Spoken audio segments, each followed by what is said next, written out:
I definitely think with some of the grappling with things, one benefit that sometimes I get from sharing that stuff with you guys in particular is that I'm often not alone in the challenges or struggles that I face in my role in this job. Yeah. When I voice that out loud and I immediately get like, oh yeah, I deal with that so often too. I think, oh, okay. Yeah. Good. Like that helps. That helps. Yeah.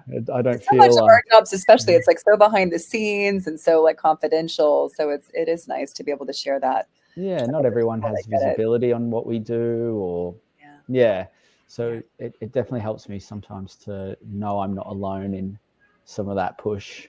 So and for designers, I think maybe whether they're on the job search or they're in the career progression kind of track, they're really trying to get to the next level. Especially in the last year, I think promotions have not been great. A lot of there hasn't been as good a clearer track for that, and it can feel there's a level of stagnation just even if within a role. I think knowing that you're not alone in some of that's a shared struggle with other people in your space. There is a power to that. It's not an answer, and it doesn't solve the problem, but at least but there's research out of Berkeley that it's like remarkably.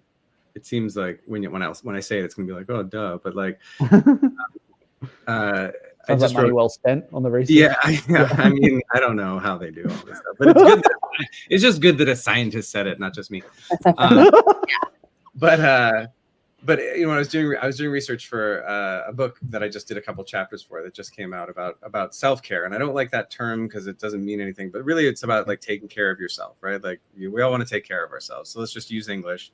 And this study out of Berkeley, they did a study with a ton of college students, and it turns out that regular, generally positive interactions with other people has physical benefits, mental benefits, financial benefits, psychological benefits, like across like 7 different categories.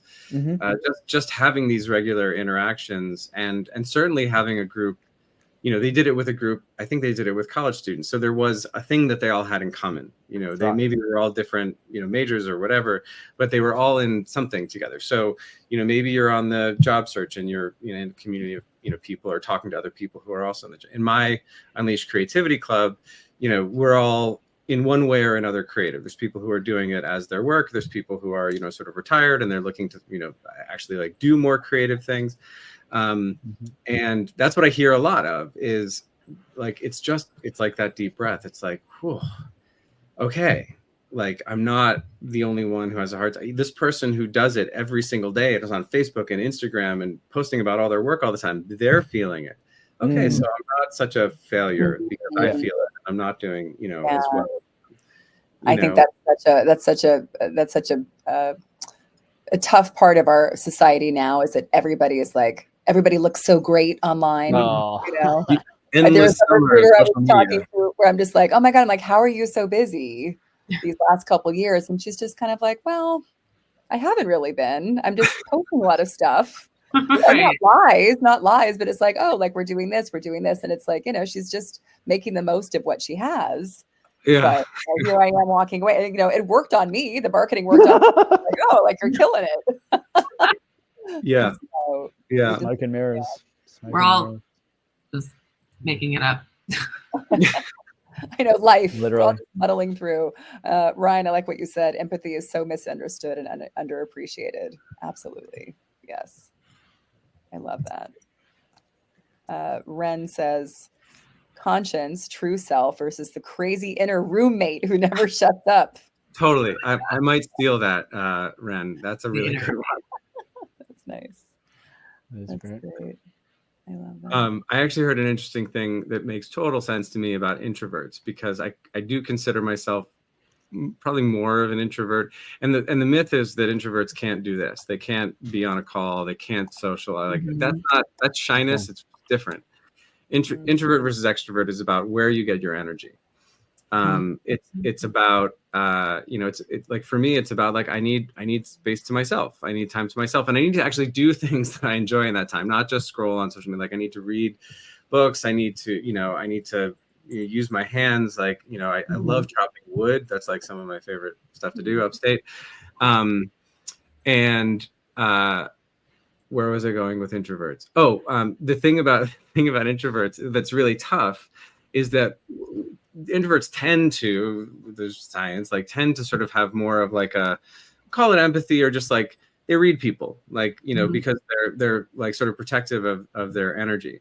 And so when two introverts get together, like what can often happen is they're so respectful of the other person's energy. They're like, oh, I get you want to be left alone. So what happens is if you're an introvert at a party, all you get is surrounded by all these extroverts who like don't read your energy. And you're like, wait, this is the worst. So one of the things that I really like about the groups, that I'm working with is there are folks in there who are introverts, and we have space for that. And we actually have even some sort of trainings around how to sort of engage with that, because everyone is on the job search, or whatever everyone is doing. We're all coming at it with different energies and different needs.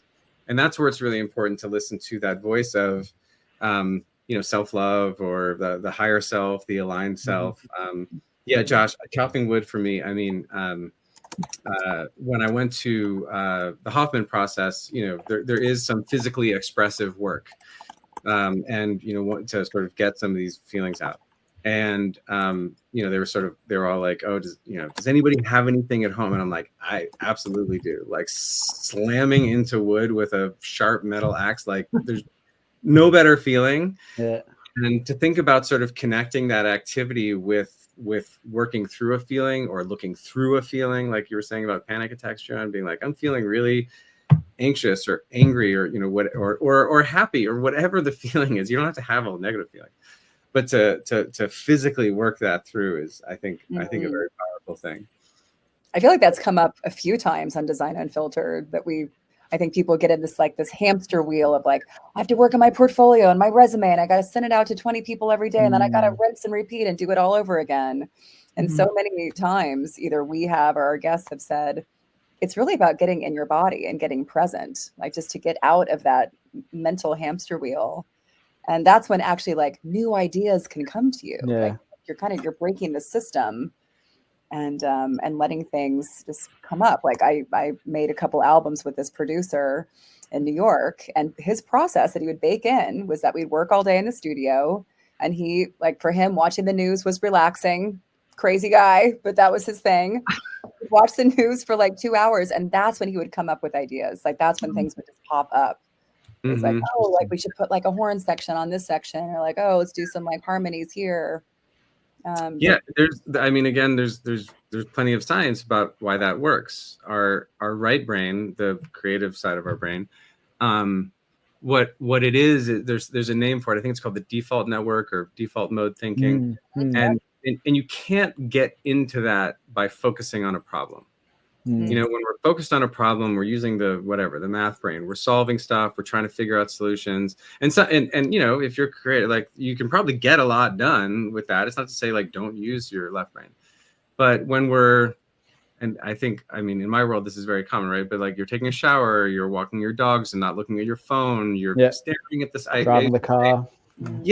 Driving a car and just letting your mind wander. That's when the default network hits. And what happens, the reason the right brain thinking is one of the reasons that it's so creative is that what it does is it starts to, like, these ideas that you've been solving this and solving this and solving this, they start to kind of like spread out a little bit. And you start to form what I like to think of as kind of like unlikely connections. You ever had that happen where you're like, oh, wait a minute, I didn't even realize I had this problem, but I was doing this other thing, and I could just actually kind of, connect those ideas, or I actually have this skill. I could actually do that thing instead of, whatever. Or I know somebody who said they wanted to do it for me. This happened to me with the group. It's sort of dumb of me, but I'll say it anyway. I had someone in the group who was a marketing expert. We have a couple people actually, but one of them has been messaging me for probably a couple of months at that point, saying like, hey, love to help out. Meanwhile, and I'm like, I'm like solving the group, and I'm like, no, I'm good. And then, meanwhile, I'm talking to my coach about I need marketing help. It's like never connected for me, right? You know, Yeah. and I remember, I think it was around the time that I did Hoffman, where I had plenty of default time because I didn't have my phone. That I was like, wait a minute, what if I just asked her what she meant? Like, what do you think that would look like? Because in my head, I'm like, I can't afford, someone full time, and I want to wait till I have that goal. I want to wait till I have enough money. I want to wait till I'm like, what if I just told her what I've got and asked her, what do you think? What do you think you could do within this? And now we're working together. Yay! I love that. Great. Yeah, she's doing incredible work. So if you're listening, you know who you are.